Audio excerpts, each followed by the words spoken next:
As far as injury updates, Trey, DeAndre. Trey's going to start. Trey, Kevin, DeAndre, John, and Damian will start. Obviously, Dwayne will play. Dre Bimmery is out. Cam is out. Bruno's on a 15-minute restriction. Do you have a minute restriction or anything for Dewayne Dedmon today? No, I think he's fine. Yeah, he'll probably be a little tired, but yeah, no restriction.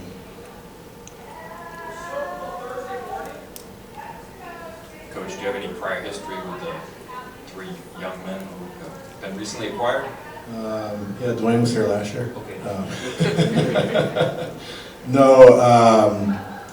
Scal I've worked with at Gerg's camp, which is a camp we do in the summer for Coach Gergerich out in Las Vegas. He's been there a few times. It's a very brief, it's a 4-day camp every summer.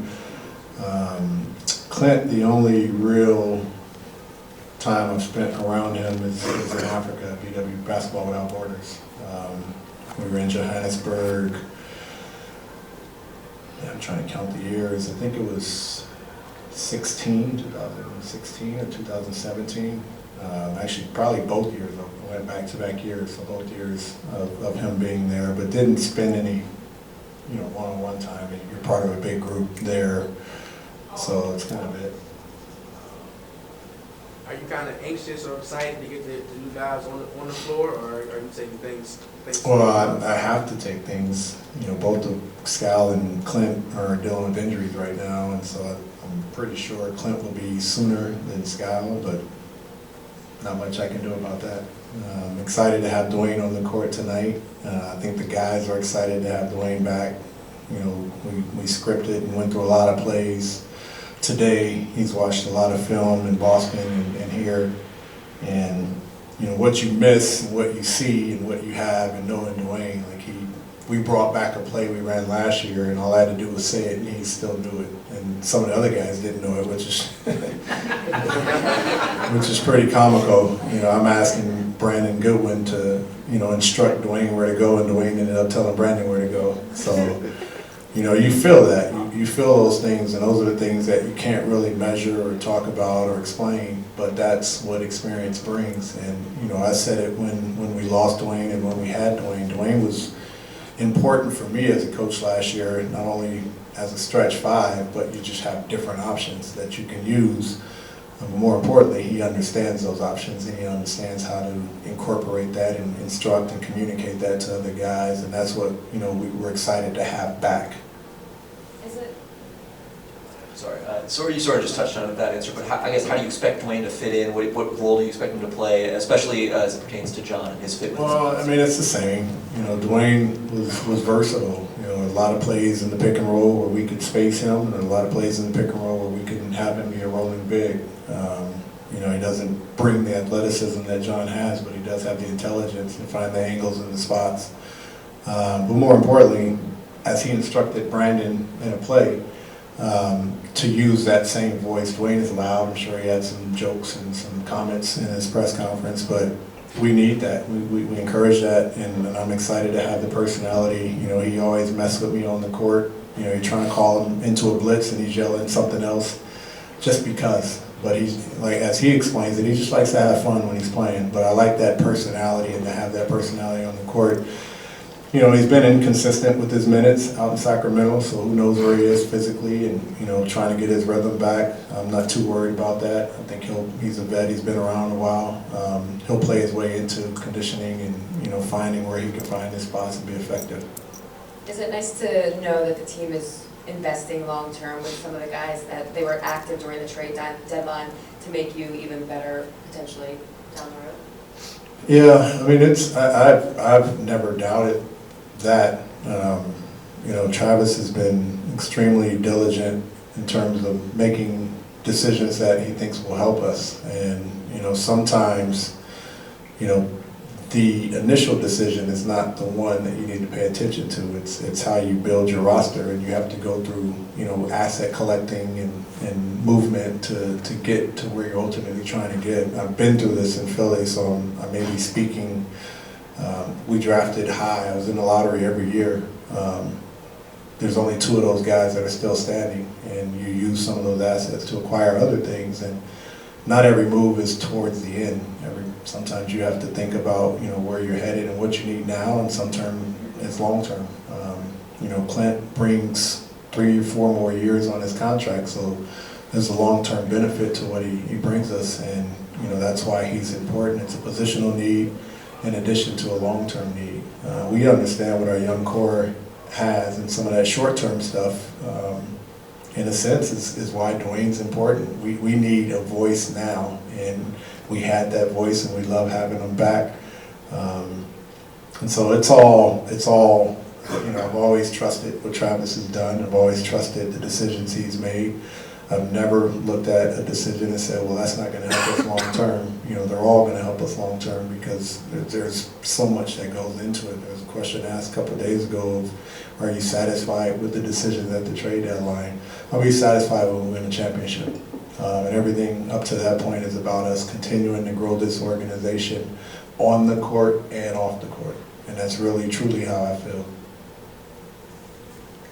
You already have pretty good size with John at the 4, but could you go even bigger with Bruno playing the 4, or even, I know Travis mentioned potentially even Clint and Dwayne playing together? Well, I mean, what you have in, you know, tonight we don't have to worry about that. You know, Julius Randle is their 4, and tomorrow we don't have to worry about that. Kim Birch and Vucevic play. And so you have to be able to play when teams are big. When we go play Brooklyn or we play a team like that, you have to be versatile enough to play small. And so we'll continue to do it appropriately, and we'll find ways, you know, can you play small? We played Dallas a couple nights ago and played some other teams that are really small, and you can play Jeff and Trey and Brandon and some of those guys together. It ultimately comes down to having the flexibility to do both. You feel slighted when you don't have an option to play big, and you know, Vince is your backup 5 going against Joel Embiid. It's great, but you can't survive doing that. And so it's more important of having the options and then figuring it out from there. And so, you know, I'll say it's we have to see some of these things through before we can really start to criticize and critique and evaluate. You know, before we got Clint Capela, it was like the Hawks need a starting center. Then it's, can Clint Capela and John coexist? Like, give it a chance to play first. That's how I feel. I think they will coexist. They will exist separately. And, you know, Dewayne gives us a different element because he's a 39% three-point shooter for us last year, and I think he'll be excited to be a space 4 or a space 5, however we use him. Yeah, the league seems to be, you know, trending with big men who could shoot the 3, but is there always a great value in a Capela type? And when the Knicks drafted Mitchell Robinson, David Fizdale said, you know, he's the next Capela. I mean, those players still a big value to you, even though they can't really shoot, you know, from outside? Well, if you have them, they bring value. If you don't, you can't worry too much about it. You know, I look at the top teams in the league, which are Milwaukee, Lakers, Clippers, Denver, Toronto, and, you know, it's a mixed bag. You know, Dwight Howard's not stepping out shooting threes. You know, Anthony Davis gets the most post-ups of any player in the league. Marc Gasol is a 40% three-point shooter, but he doesn't take a lot. And, you know, the Clippers have 2 bigs, and Zubac, or however you say his name, and Harold, that don't shoot threes at all.